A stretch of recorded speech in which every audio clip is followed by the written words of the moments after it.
la esencia del ser humano. Más allá de lo físico, introducción. ¿Qué es el ser humano? La Biblia nos ofrece una respuesta que trasciende la biología. Nos revela que nuestra composición es compleja y sagrada, diseñada para reflejar la naturaleza, la imagen y la semejanza del Dios vivo. El hombre fue creado para reflejar la gloria de Dios, pero perdió su morada eterna en el Edén. En Cristo, el último Adán, se nos abre de nuevo el acceso al árbol de la vida. Por eso, nuestra verdadera identidad y destino no están en lo terrenal, sino en lo eterno, vivir en comunión con el Dios vivo. Acompáñanos en la reflexión y el desarrollo de este tema. Capítulo 1. El ser humano es espíritu, alma y cuerpo. La Escritura enseña que no somos solo carne y hueso, sino seres con una dimensión eterna. El apóstol Pablo lo afirma en 1 Tesalonicenses 5, 23. Y el mismo Dios de paz os santifique por completo, y todo vuestro espíritu, en griego pneuma, alma psiche, y cuerpo soma, sea guardado irreprensible para la venida de nuestro Señor Jesucristo. En este texto bíblico se distinguen claramente las tres partes que nos componen: espíritu, alma y cuerpo. El cuerpo de carne, en griego soma, es nuestra envoltura terrenal, el traje que nos permite el contacto con el mundo físico. El cuerpo es temporal, finito y limitado por el tiempo, la capacidad y el espacio. Lo rigen las leyes de la biología y la gravedad. El cuerpo de materia es como un vehículo, un instrumento, un templo, un tabernáculo, pero no es nuestro verdadero ser.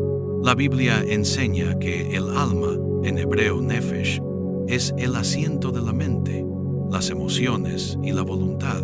El alma es el centro de nuestra individualidad, nuestra personalidad. El nefesh es la individualidad que surge cuando el espíritu se une al cuerpo. Por otra parte, el espíritu, en hebreo ruach, es nuestro verdadero ser.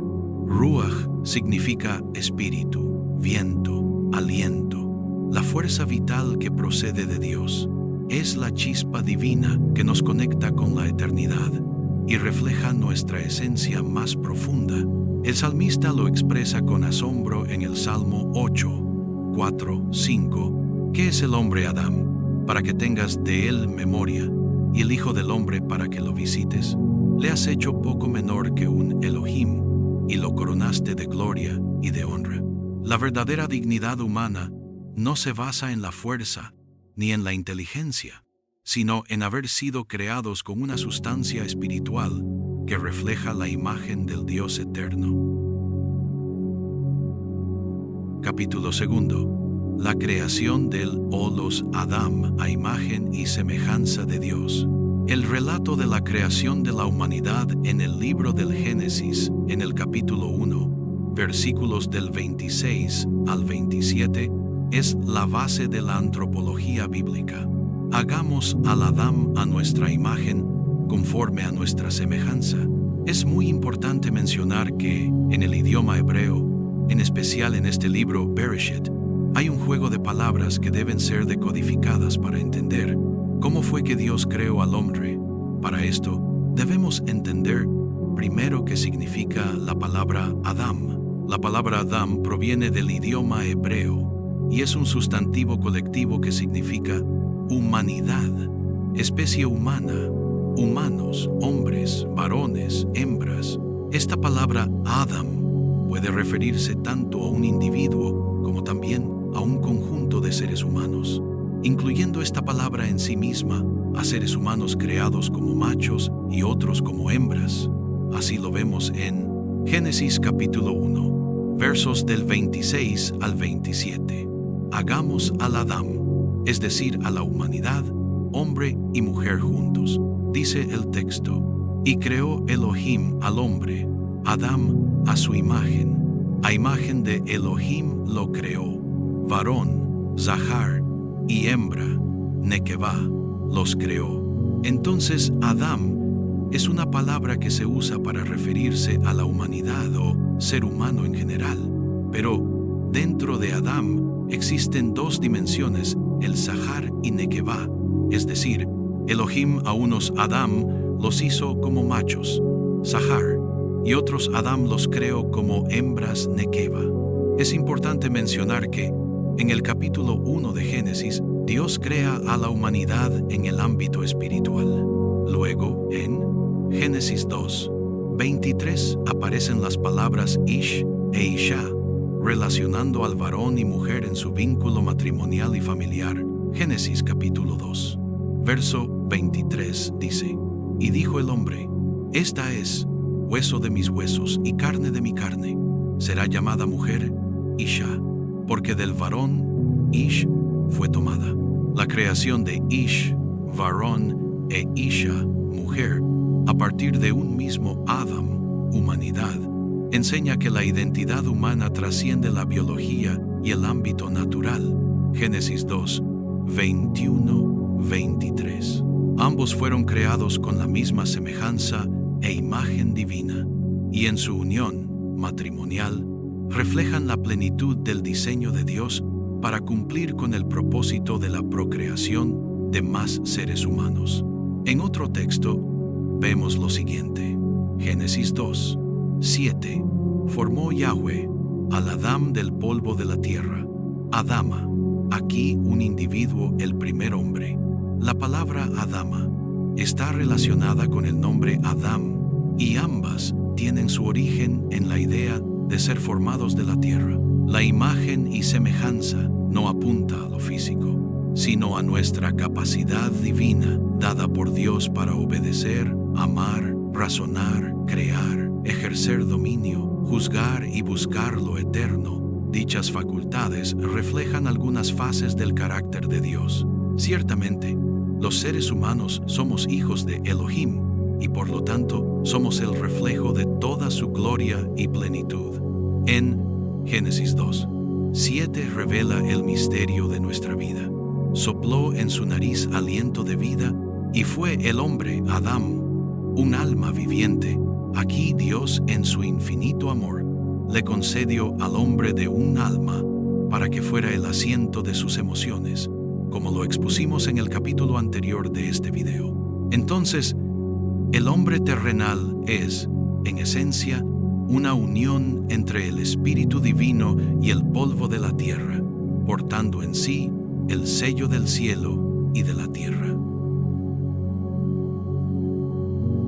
Capítulo 3. La dimensión eterna del Edén. Como mencionamos en el capítulo 2, la humanidad fue creada primero en los cielos, en una dimensión que no es terrenal ni mucho menos corruptible. Luego el Señor Dios le concedió un alma para dotarlo de una personalidad, mente y capacidad divina. Luego les hizo cuerpos físicos glorificados. Es así que Dios pone en el oriente, en un jardín a la humanidad, en un paraíso llamado Edén. El significado de Edén en hebreo es delicia, placer, gozo, lugar de delicias. La palabra Edén aparece escrita en diferentes libros. Acá algunos ejemplos. En Génesis 2, 8, y plantó Yahweh Dios un huerto en Edén, al oriente. En Isaías 51, 3, consolará Yahweh a Sión y pondrá su desierto como Edén. Y en el libro de Ezequiel 28, 13, en Edén, en el huerto de Dios estuviste, refiriéndose a Satanás. Es pues el Edén una dimensión espiritual. Este jardín no es terrenal corruptible, o por lo menos podemos afirmar que no es un lugar físico en esta tierra o dimensión limitada. El Edén es una morada de encuentro entre lo eterno y lo creado. Por eso, infructuosamente científicos e investigadores no han podido ni podrán encontrarlo en este planeta. Ahora bien, la palabra Edén se conecta directamente con otra palabra muy importante que aparece en el libro de Génesis. En el idioma hebreo se escribe Kedem. Esta palabra muy importante en el estudio que estamos haciendo Se pronuncia o se escribe en otros textos como Kadam, interpretada a veces mal por los traductores de la Biblia. Se colocó como Oriente según Génesis 2:8, pero en realidad significa eternidad, lo antiguo o lo primordial, es decir, lo anterior al tiempo y al espacio finitos que conocemos, lo cual confirma que el hombre es un ser espiritual y no terrenal. Es importante indicar que el tiempo no existe en el Kedem, ya que es la dimensión sobrenatural donde habita Dios mismo, una dimensión incorruptible, perfecta y deleitosa. Por esto, el Edén, más adelante conocido como paraíso en el Nuevo Testamento, se describe con oro, piedras preciosas, ríos, árboles que dan frutos deliciosos y el árbol de la vida, elementos que reaparecen en la Nueva Jerusalén de Apocalipsis 21, 2:22. Este lugar era la morada de Adán y Eva y toda la humanidad. La palabra Kedem aparece muchas veces en las Sagradas Escrituras, por ejemplo, en el libro de Segunda de Reyes 13, 15, 17, cuando Eliseo ordena al rey Joás abrir una ventana o puerta hacia el oriente Kadam y disparar una flecha como señal de victoria. Ese oriente que le indica el profeta Eliseo no es un punto cardinal en sí.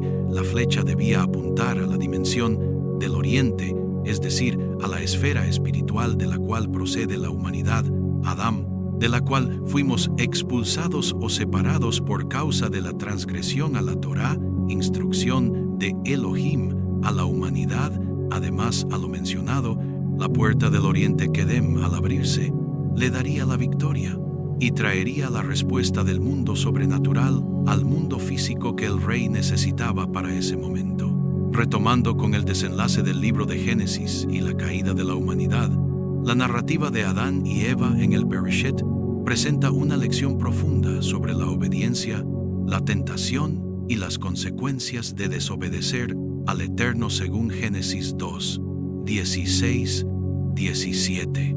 Elohim dio una instrucción clara y simple: disfrutar de todos los frutos del jardín del Edén, excepto del árbol del conocimiento del bien y del mal. Esta única prohibición fue una prueba de confianza y sumisión a la voluntad del Creador. El texto destaca una distinción crucial en la transgresión. Según el apóstol Pablo, Eva fue engañada, pero Adán no. El acto de Adán fue una elección deliberada de desobedecer el mandato de Dios y seguir a su esposa, a pesar de entender las consecuencias. Esta transgresión voluntaria, incitada por la tentación de la serpiente, condujo a una muerte espiritual, la separación de la presencia de Dios y la pérdida de la vida eterna y sus bendiciones. Esta reflexión subra ya la gravedad del pecado como un acto deliberado de rebelión contra la autoridad de Dios. La consecuencia inmediata fue espiritual: una relación rota con Dios, la pérdida de la inocencia y el destierro de su morada, la expulsión de la comunión eterna con Él. La historia de la caída sirve como un texto fundamental para entender el origen del pecado y la necesidad de redención de sus hijos, es decir, la humanidad. Cuando Eva pecó, se cansó del Edén, escuchó a la serpiente y se deja engañar, y luego insta a su esposo a desobedecer a Dios. Dice la Biblia que Dios los vistió con túnicas de pieles. Génesis 3.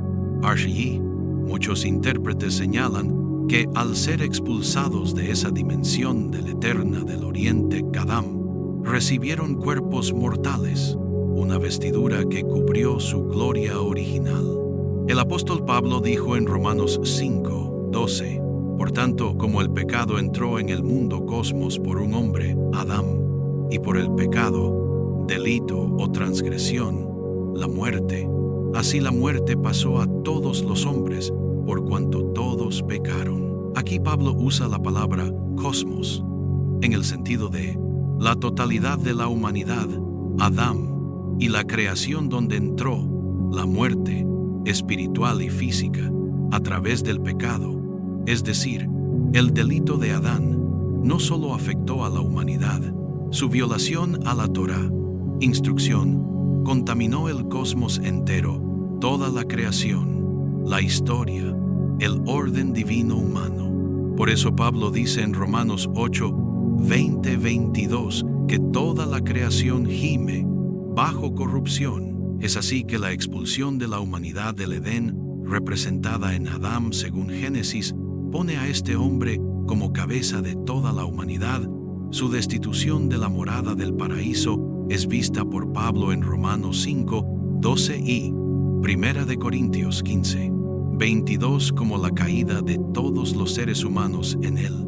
Así se puede interpretar al leer Génesis 3, 23, 24. Y lo echó Yahweh Elohim del huerto del Edén, para que labrase la tierra de la cual fue tomado. Sigue diciendo las Sagradas Escrituras: echó pues fuera al hombre, y puso al oriente, en hebreo Mikedem, querubines, y una espada encendida que se revolvía para guardar el camino al árbol de la vida.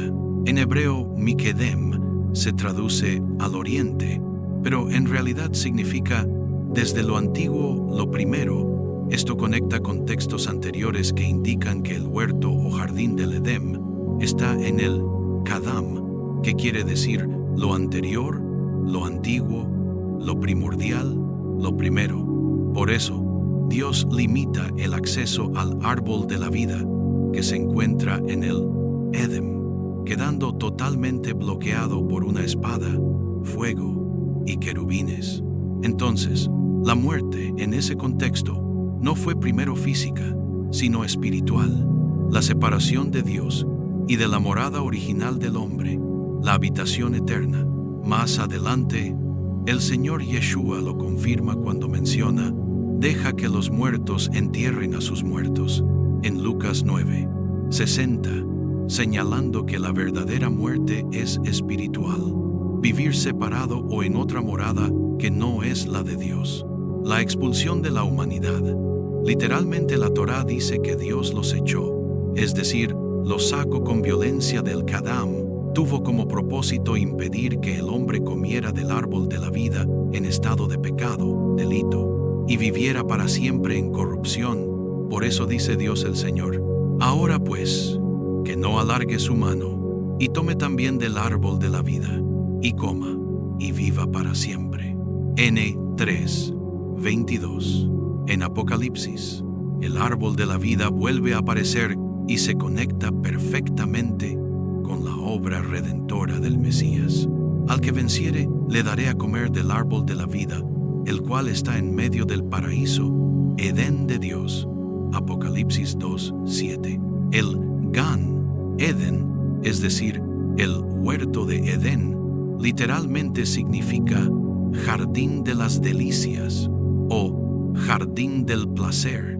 Edén no es un lugar geográfico en este planeta, sino que representa un lugar de comunión directa con Dios en otro plano. Es importante mencionar que cuando los libros de la Biblia pasan al griego, la versión griega Septuaginta traduce Edén como paradeisos, que traduce jardín cerrado, jardín o paraíso de Edem del hebreo. Eso quiere decir que en el Kadam o en lo eterno está el paraíso de Dios, el lugar del inicio, la dimensión de la delicia, del placer, del deleite en sentido bíblico, el jardín donde moraba Adán, la ciudad de las delicias de Dios, y en medio su árbol de la vida.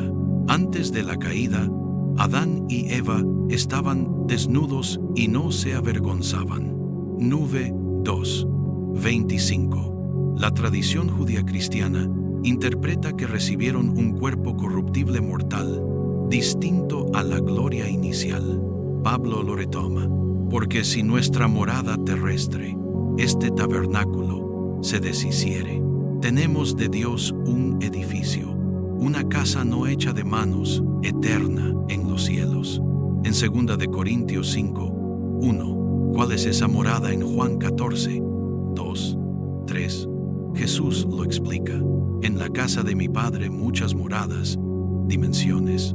Ay, si así no fuera, yo os lo hubiera dicho. Voy pues a preparar lugar para vosotros.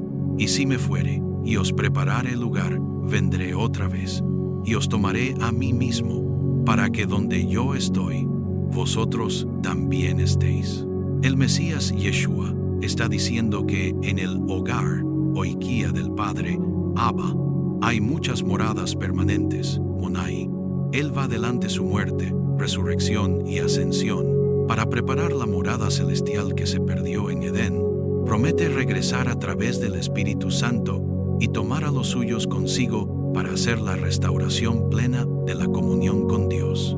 En este contexto, San Pablo desarrolla una teología de los dos Adán. El primer Adán, el hombre terrenal, del polvo trajo pecado y muerte. El último Adán, Cristo, el hombre celestial, trae vida y resurrección. En 1 Corintios 15, 45, 49. Yeshua es ciertamente el segundo Adán según 1 Corintios 15, 45. El Señor mismo vino a restaurar esa comunión perdida y a recordarnos que la verdadera vida está en el Espíritu regenerado. Lo que es nacido del Espíritu, Espíritu es. Juan 3. Look, es así como podemos concluir que la humanidad, Adán, perdió su morada antigua en el Edén, pero en Yeshua, el Rey de los Judíos, el último Adán, se abre el acceso de nuevo a la morada eterna, el paraíso, al Edén.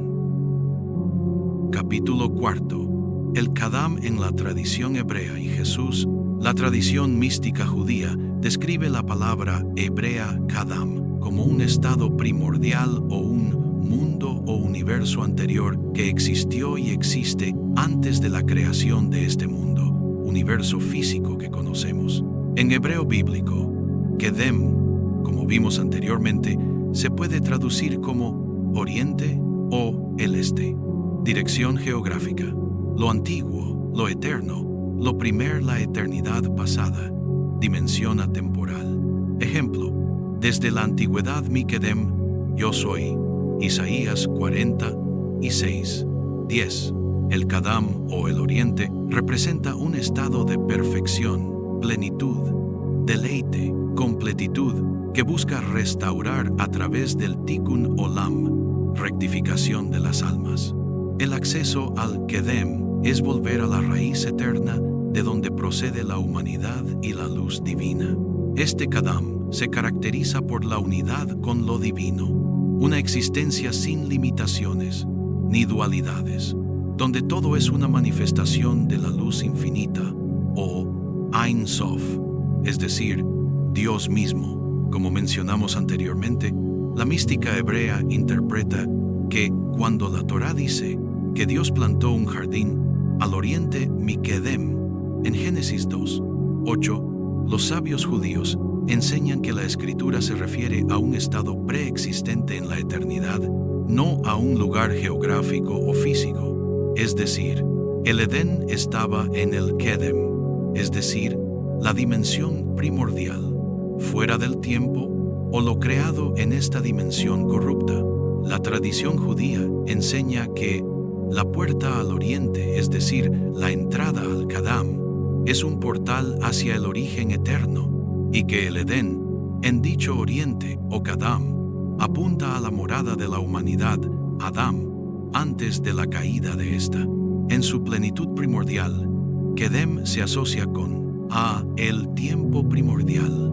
Los sabios enseñan que el Kedem o Kadam no es el pasado en un contexto cronológico, sino la dimensión misma de la eternidad.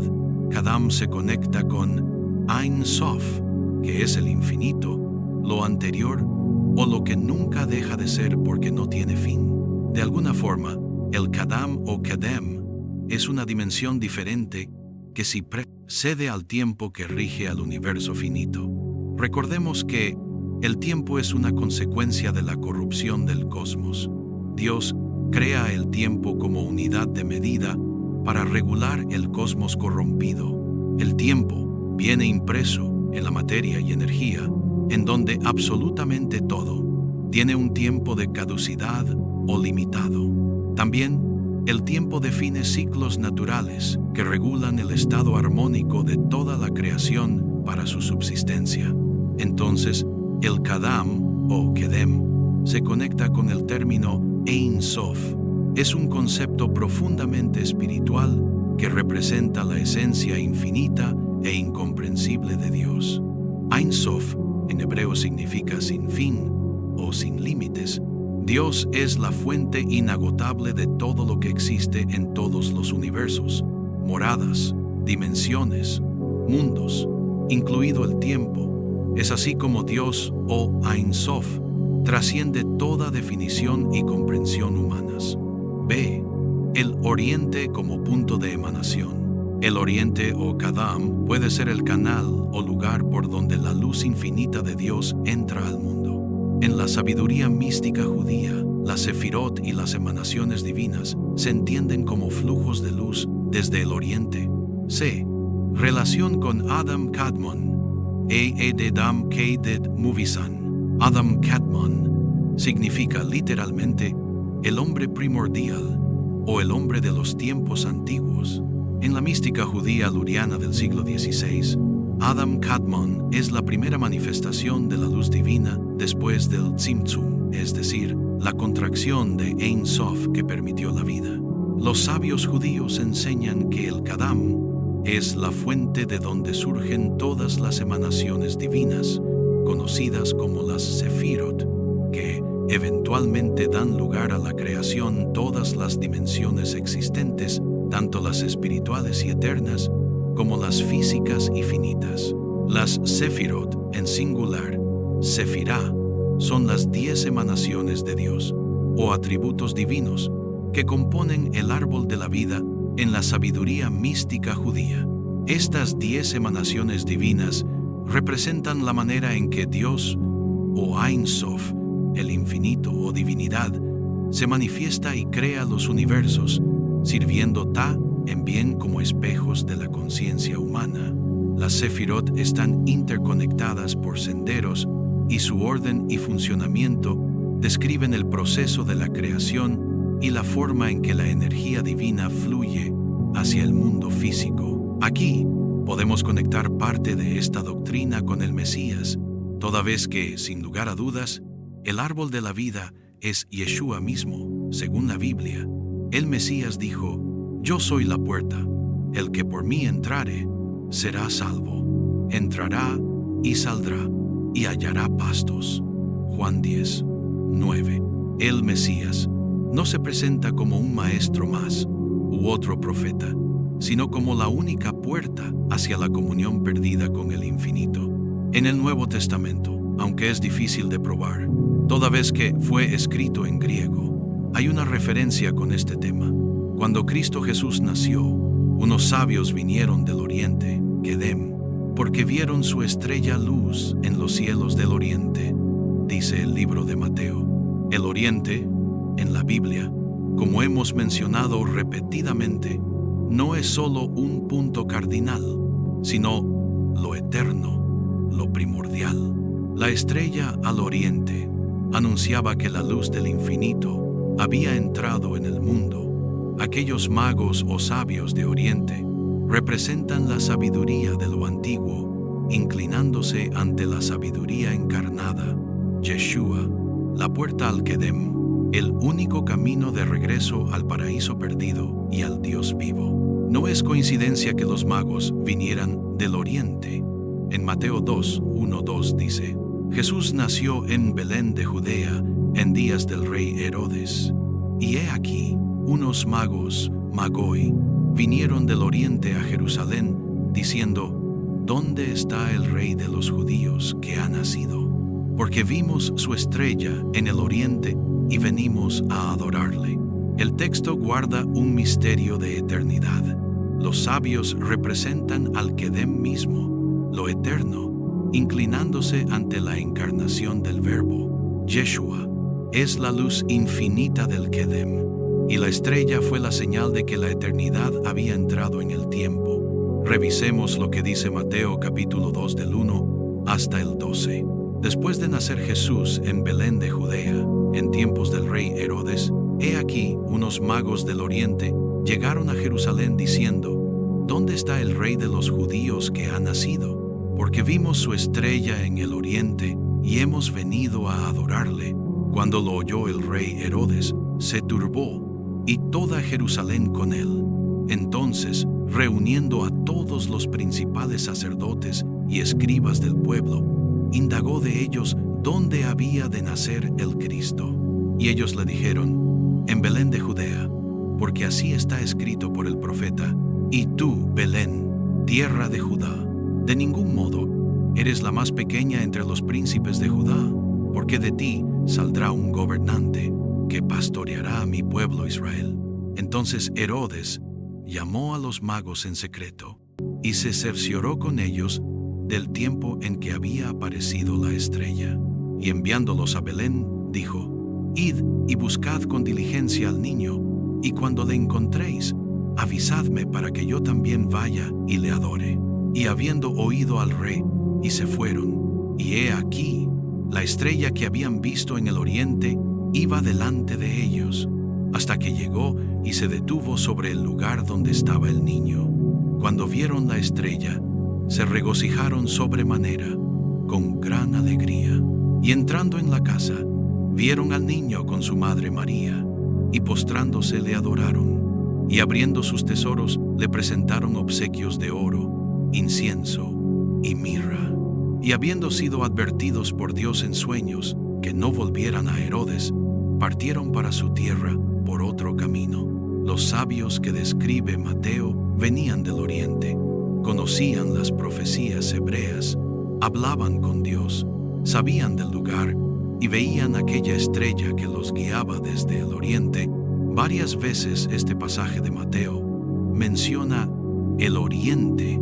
Algunas interpretaciones dicen que se trata del Kadam. Los sabios del oriente pasaron a esta dimensión para reconocer la encarnación del Verbo, el simbolismo profundo de Mateo. El oriente es el Kedem o Kadam, lo eterno, lo anterior al tiempo. Los sabios del oriente, la sabiduría de lo antiguo, reconociendo a la majestad de la luz infinita encarnada en Yeshua, la estrella del oriente, conocida también como la estrella de Belén en la tradición cristiana, es la luz del Mesías que conecta cielo y tierra con la eternidad y lo divino. La adoración de los magos al bebé Yeshua a través de las ofrendas son representación de que los pueblos, y aún de dimensiones espirituales, reconocen al Hijo de Dios como Rey. En Yeshua, esa puerta que estaba cerrada vuelve a abrirse. Yo soy el camino, la verdad y la vida. Nadie viene al Padre sino por mí. Juan 14, 6. El camino al árbol de la vida es una dimensión verdadera y espiritual, sino una persona viva, el Mesías. En la Biblia, la estrella de Jesucristo no es solo un astro físico. El Tanaj y el Nuevo Testamento se conectan en los siguientes pasajes bíblicos. Números 24, 17 profetiza: saldrá estrella de Jacob, y se levantará cetro de Israel. En Apocalipsis 22, 16, Yeshua dice: yo soy la estrella, resplandecí, ente de la mañana. La estrella que los sabios vieron no fue solamente un fenómeno astronómico, sino una señal del oriente celestial de la manifestación del Hijo de Dios. Entonces, como mencionamos en el capítulo 3, lo que Adán perdió fue la comunión y la morada del Edén, pero Yeshua lo recupera en la cruz y resurrección. Él, Jesús, es la puerta al Kedem, el camino al árbol de la vida, la verdad de la palabra viva, la vida misma del Padre en nosotros. Solo en Él se restaura la comunión con el Dios eterno e infinito, el Ein Sof, el Abba de toda gloria. Capítulo 5. Reflexiones finales. El hombre es mucho más que materia. Es espíritu, alma y cuerpo. El cuerpo físico vuelve al polvo de la tierra. Génesis 3:19. El alma guarda emociones, decisiones y recuerdos. El espíritu clama por regresar a su morada eterna. Eclesiastés 12:7. Nuestra identidad más profunda no está en lo terrenal, sino en lo espiritual. Como dijo el Señor Yeshua, lo que es nacido de la carne, carne es, y lo que es nacido del espíritu, espíritu es. Juan 3:6. Fuimos creados para habitar en la eternidad con nuestro Creador, en su delicia y en su deleite. Esa es la verdadera esencia del hombre, un ser espiritual, con alma, destinado a reflejar la gloria del Dios que lo formó. En este sentido, la resurrección es la vida eterna del Padre soplando dentro de nosotros, vivificando nuestro espíritu para restaurar la comunión perdida en el Edén.